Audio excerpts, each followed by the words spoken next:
Master minds commerce చదవాలనుకునే 10th inter విద్యార్థుల తొలి ఎంపిక. నమస్కారం గురుగారు. నమస్కారం. గురుగారు, తొందరలో మనకి ఆషాఢ మాసం కూడా ప్రారంభం అవుతుంది. ముఖ్యంగా ఆషాఢ మాసం వచ్చింది అంటే ఏంటంటే ఎటువంటి శుభకార్యాలు జరగవు, కొత్తగా పెళ్ళైన అమ్మాయిని అబ్బాయిని కాస్త దూరంగా ఉంచాల్సిన సమయం అని చెప్పేసి అంటూ ఉంటారు.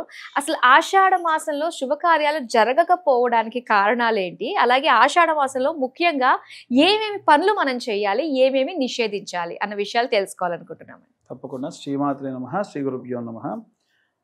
ఆషాఢ మాసము అనంటే ఆషాఢ మాసంలో ప్రత్యేకంగా ఏం జరుగుతాయంటే మనకు ఉన్నటువంటి ఈ కాలం అనేటువంటిది మారుతుంది. ముఖ్యంగా మనందరం కూడా ఏంటంటే ఇప్పుడంటే రకరకాలైనటువంటి వృత్తి ప్రవృత్తుల్లోకి వెళ్ళిపోయాం. కానీ గతంలో అందరం నమ్ముకుంది భూమిని, పంటని. అయితే ఆ సమయంలో ఆషాఢ మాస ప్రారంభంలో విపరీతమైనటువంటి పొలం పనులు ఉంటాయి. పొలం కోతలు కానివ్వండి, తర్వాతకి దున్నడం కానివ్వండి, మళ్ళీ బండి కట్టడం కానివ్వండి, ధాన్యం ఎక్స్పోర్ట్ చేయడం కానివ్వండి, వచ్చేటువంటి డబ్బులు కానివ్వండి, ఈ 41 రోజుల పాటు ఖచ్చితంగా సాగేటువంటిది ఏమిటంటే ఈ ఆషాఢ మాసం ప్రారంభం నుంచి, అంటే ఈ అమావాస్య తర్వాతకు వచ్చేటువంటి రోజు నుంచి పూర్తిగా ఈ 30 రోజులే కాకుండా తర్వాతకు 11 రోజులు కూడా కొంత పని ఉంటుంది. కాబట్టి ఇప్పుడు ఉదాహరణకు వివాహం అయింది. ఇప్పుడు గడిచినటువంటి ఈ మార్చ్ ఏప్రిల్ కాలంలో తర్వాతకి ఎప్పుడో మంచి ముహూర్తం చూసి పెళ్లి చేశారు అనుకోండి. కొత్తగా వివాహం అయిపోయినటువంటి వాళ్ళు పొద్దున్నే 4 గంటలకు లేచి అరక పట్టుకొని పొలం దున్నడానికి వెళ్ళరా అంటే భార్య పక్కనే ఉన్నప్పుడు వెళ్ళగలడా? వెళ్ళలేరు. లేదు. అప్పటికి అబ్బాయి కొంత వయసు ఉంటుంది. ఇక తల్లిదండ్రుల్లో ముందు తండ్రి ఉంటాడు, పోనీలేవే వాడి కొత్తగా పెళ్ళైంది కదా, వాడిని ఏమి ఇబ్బంది పెడతాం అని వెళ్ళిపోతే ఈయన పాటికి వెళ్ళిపోతాడు. ఉన్న ఇంట్లో ఉన్న అత్తగారు సిగ్గుండాలి కొద్దిగా అన్న. తండ్రి ముసలోడు అయ్యండి పని చేస్తుంటే నువ్వు వెళ్ళి పిల్లం దగ్గర కూర్చుంటావా? ఏ బుద్ధి లేదు, పొలం పనికి వెళ్తే ఏమవుతుంది అని విపరీతమైన గొడవలు అయిపోయి అత్తా కోడలకు మధ్యలో ఉన్న గొడవ కాస్త డైవర్సుల దాకా, లేకుంటే సఖ్యత లేకపోవడం, పిల్లలు కలగకపోవడం దాకా వెళ్ళిపోయింది. ఓకే, ఇక్కడి దాకా జరుగుతుంది. కాబట్టి ఖచ్చితంగా ఆషాఢ మాసంలో కొత్తగా వివాహమైనటువంటి వారిని దూరంగా ఉంచాలి అని. కొంతకాలం తర్వాత అది కూడా తగ్గిపోయి ఏం చెప్పారనంటే ఏం కాదులేండి అని చెప్పి. కానీ పుట్టేటువంటి పిల్లలు చూడండి, ఆషాఢ మాసం నుంచి ప్రారంభించారు అనుకోండి, July, August, September, October, November, December, జనవరి, ఫిబ్రవరి, మార్చి 9 నెలలు. ఈ 9 నెలలు అంటే కన్సీవ్ అయితే అమ్మాయి 9 నెలలకు గర్భవతి అయి పిల్లలు పుడతారు కదా. అప్పుడు పుట్టేది ఏ టైంలో అంటే సమ్మర్లో పుడతారు. పుట్టిన పిల్లలు ఎవరు బ్రతికేవాళ్ళు కాదట. అప్పట్లో వాతావరణం అట్లా ఉండేదండి. కాబట్టి అందుకని ఆషాఢ మాసంలో భార్యాభర్తలు కొత్తగా పెళ్ళైనటువంటి వాళ్ళు దూరంగా ఉండాలి. వాళ్ళకి స్వతహాగా వాళ్ళకి ఆరోగ్య సమస్యలు వస్తాయి. అప్పుడున్న క్లైమేట్ పడక ఇంట్లో పనులు కుదరవు, పుట్టే పిల్లలకు ఇబ్బంది, ఇన్ని ఉంటాయి. కాబట్టి సైంటిఫిక్ రీజన్, ఉన్నటువంటి క్లైమేటికల్ రీజన్, అన్ని రకాల ఆరోగ్యరీత్యా అన్ని రకాలుగా ఆషాఢ మాసంలో దూరంగా ఉండాలి. శుభకార్యాల విషయంలో చెప్దాం. గృహప్రవేశం ఉందండి అంటే ఈ పొలం పనిలో ఉన్నోడు వస్తాడా? లేదు, రాడు. మా అక్క రాలేదు, మా అమ్మ రాలేదు, మా అన్న రాలేదు, ఇంకా గృహప్రవేశం చేసుకునేందుకు అని ఎట్టి పరిస్థితుల్లో ఆషాఢ మాసంలో ఎటువంటి శుభకార్యాలు జరిగేవి కాదు. బంధువర్గం ఎవరు వచ్చేవాళ్ళు కాదు, అందరూ పనులలో వెళ్ళేవాళ్ళు. అంతే కదా. కాబట్టి ఖచ్చితంగా ఆ రోజు ఆ నెలంతా కూడా ఈ భూమిని నమ్ముకొని, ఇప్పటికీ కూడా మనకి ఆషాఢ మాసం అయిపోయి మొత్తం మంచి కంకులు వచ్చిన తర్వాత ఆ కంకులు గుడికి కడతారు, పక్షులకు పెడతారు. ఇలాంటి ఆచారాలు ఇప్పటికీ ఊర్లలో కొనసాగుతున్నాయి. కాబట్టి చాలా బాగా జరిగేవండి. కాబట్టి ఇంత విశేషమైనటువంటిది ఇన్ని సంఘటనలు ఉన్నాయి. కాబట్టి ఆషాఢ మాసంలో శుభకార్యాలు లేవు. ఆషాఢ మాసంలో చాలా మందికి ఉన్న డౌట్లు ఏంటంటే, మరి ఆషాఢ మాసంలో మేము పెళ్లి చూపులు చూసుకోవచ్చా, పిల్లల బారసాలు చేయొచ్చా, పిల్లల చెవులు కుట్టించొచ్చా, ఇల్లు మారొచ్చా అంటే వాళ్ళ ఇల్లే లేదా ఏదైనా రెంట్ హౌస్ మారొచ్చా, ఇవన్నీ చేయొచ్చు. ఎందుకంటే జాతకర్మ ఎప్పుడు కూడా తప్పులేదు. మనం జాతకర్మ అంటే ఏంటంటే ఇప్పుడంటే బాగా అట్టహాసం అయిపోయిందండి. వాస్తవంగా పురుడు స్నానము, తర్వాత ఉయ్యాల్లో వేయడము, వారి దగ్గర కుటుంబ సభ్యులు వచ్చేవాళ్ళు. ఇవాళ రేపు కొంచెం వైభోగంగా చేసుకోవడం ప్రారంభమైంది. లాంగ్ స్కేల్లో ఆర్భటాలు వచ్చేసినాయి. పిల్లవాడికి చెవులు కుట్టించాలి, పాపకు చెవులు కుట్టించాలి, చేయొచ్చు.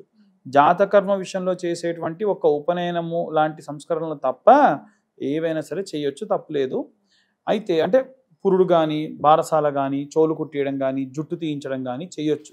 నాకు తెలిసిన వాళ్ళు ఏంటంటే అన్నప్రాసన కూడా వాయిదా వేసేసుకున్నారు గురువు గారు. అన్నప్రాసన వాయిదా వేయడం ఓకే, ఎందుకంటే పిల్లవాడి యొక్క లోపల స్టామినా పెరుగుతుందిగా, ఇంకా పర్లేదు అంటారా? అలా పర్లేదు. ఓకే. జుట్టు తీయడం కూడా ఓకే, కాకపోతే మనకి 3వ నెల కాకపోతే 5వ నెల, లేకుంటే 7వ నెల, 11వ నెల తీసేయచ్చు, అది కూడా ప్రాబ్లం కాదు. కానీ బారసాల చేయకుండా ఆపుతున్నారు. శాంతి పడితే పిల్లవాడికి శాంతి చేయట్లేదు. అది ఇంకోటి, పెళ్లి చూపులు చూడాలంటే ఇంటికి వచ్చి చూడడము, మీ అమ్మాయి మా అమ్మాయి అయిపోయింది, మా అబ్బాయి మీ అబ్బాయి అయిపోయాడు అని చెప్పి కాకుండా ఏదన్నా దేవాలయంలో పెళ్లి చూపులు చూసుకోవచ్చు, తప్పులేదు. మాటలు లేకుండా మామూలుగా మాట్లాడుకొని దేవాలయంలో కూర్చొని మాట్లాడుకొని, మాకంతా ఓకే గానమ్మా, ఈ ఆషాఢం వెళ్ళిన తర్వాతకి అన్ని కొనసాగిద్దాం, అప్పటి వరకు ఏదైనా స్వీట్ తెచ్చారనుకో దేవుడికి నైవేద్యం పెట్టి ప్రసాదంగా పంచుకోండి, ఇది మేము ఇచ్చిన ప్రసాదం, ఇది మీరు ఇచ్చిన ప్రసాదం అని పంచుకోండి. తప్ప ఇప్పుడు పెళ్లి చూపులు కనుక చూడకపోతే మరి సంబంధం వెళ్ళిపోతే అమ్మో ఆ సంబంధం వెళ్ళిపోయింది అనుకుంటారు, కాబట్టి అంతవరకు ఓకే, తప్ప అంతకు మించి ఎక్స్టెండ్ ఎయిట్ కూడా వెళ్ళకుండా ఉండడం మంచిది. కాబట్టి ఆషాఢ మాసంలో ఇంత విశేషంగా ఇవి చెయ్యొచ్చు, ఇవి చేయకూడదు అని గోరింటాకులు పెట్టుకోవడము, ఆషాఢ మాసం అనగానే గోరింటాకులు పెట్టుకోవడము. ఇంకోటి ఏంటంటే మన తెలంగాణ సాంప్రదాయంలో మనకి 2 బోనాలు ఉంటాయి, ఆషాఢ బోనము, శ్రావణ బోనము అని ఉంటుంది. ఆషాఢ బోనం గురించి విన్నాను, శ్రావణ బోనం కూడా ఉంటుంది. ఎందుకంటే మనకు ఆషాఢ బోనాలన్నీ ఈ గోల్కొండ దగ్గర చేస్తారు. అయితే మన హైదరాబాదు మధ్యలో ఉన్నటువంటి మూసీ నది ఆవలి వడ్డు, ఈవలి వడ్డు అని 2 ఉండేవి. అక్కడ అవతల వైపు ఉన్నటువంటి వాళ్ళు ఏంటంటే అమ్మాయిని ఎవరినైనా సరే పంపించారు పెళ్లి చేసి, అమ్మాయి ఆషాఢ మాసం ఇంటికి వచ్చేసింది. మరి ఇంటికి వచ్చిన తర్వాతకి పంపించే అమ్మాయిని ఊరికనే పంపించొద్దు, బోనం ఎత్తి అమ్మవారి దగ్గర పెట్టించి ఆ సామాన్లు ఏమన్నా ఉంటే ఇచ్చి ఆషాఢ పట్టి అంటారు, అలా సారె సామాన్లు ఇచ్చి పంపిస్తారు. మరి ఇక్కడికి వచ్చిన తర్వాతకి వచ్చేది అమ్మాయి శ్రావణ మాసంలో వస్తుందిగా, మరి ఇంటికి వచ్చిన తర్వాత శ్రావణ మాసంలో కొత్త కోడలు ఊరికెట్లా శ్రావణ పట్టి అని చెప్పి మళ్ళీ ఇక్కడ బోనం ఎత్తిచ్చి ఇక్కడ శ్రావణ మాసానికి సంబంధించినటువంటివన్నీ, అంటే ఒక కూతురిగా అక్కడ, ఒక కోడలిగా ఇక్కడ మన తెలంగాణ సాంప్రదాయంలో 2 బోనాలు చేస్తారు. 2 మంచిదే, మీకు ఆచారం ఉంది, అత్తగారింట్లో శ్రావణ బోనం ఎత్తాలి, తల్లిగారింట్లో ఆషాఢ బోనం ఎత్తాలి చేయడం. అమ్మవారికి సంబంధించి, గ్రామ దేవతలకు సంబంధించి ఏది ఉన్నా మా పుట్టింట్లో లేదు నేను చెయ్యను, మా అత్తగారింట్లో ఉంది నేను చేయను అని అనకూడదు, చెయ్యాలి. చేస్తే చాలా మంచిది. కొన్ని ఉంటాయి చేస్తే వారికి గిట్టవు, వాళ్ళ ఇంట్లో అస్సలు పడవు, అవి ఏమైనా చెప్పారనుకోండి మానేయండి. తప్ప ఉన్న ఆచారాన్ని ఎట్టి పరిస్థితుల్లో వదులుకోకుండా చేయడం చాలా మంచిది. అలానే మళ్ళీ మనకి గ్రామ దేవతలకి కూడా మనకి చేస్తూ ఉంటారు కదండి ఆషాఢ మాసంలోనే, బోనాలు చేస్తూ ఉంటారు. బోనాలు అంతే. మనకి శివశక్తులు నాట్యం ఆడడం కానివ్వండి, ఇవన్నీ కూడా చేస్తాం. మహంకాళి బోనాలు ఉంటాయి, లాల్ దర్వాజా బోనాలు ఉంటాయి.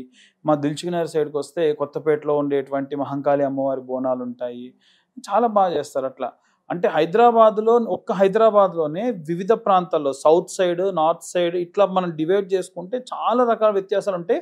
సేమ్ బోనం అంతా సేమే, అంతా ఒకటే, టైమింగ్ డిఫరెంట్ ఉంటుంది. ఓకే, ఎందుకు అనంటే ఇది రీజన్, అందుకని చెప్పడం జరిగింది. ఓకేనండి, ఆషాఢ మాసంలో క్లుప్తంగా అన్ని డీటెయిల్స్ కూడా వచ్చేసాయి, ఏం చెయ్యాలి, ఎందుకు చెయ్యాలి, ఎందుకు చేయకూడదు అన్న విషయాలు మాకు తెలియజేసినందుకు ధన్యవాదాలు.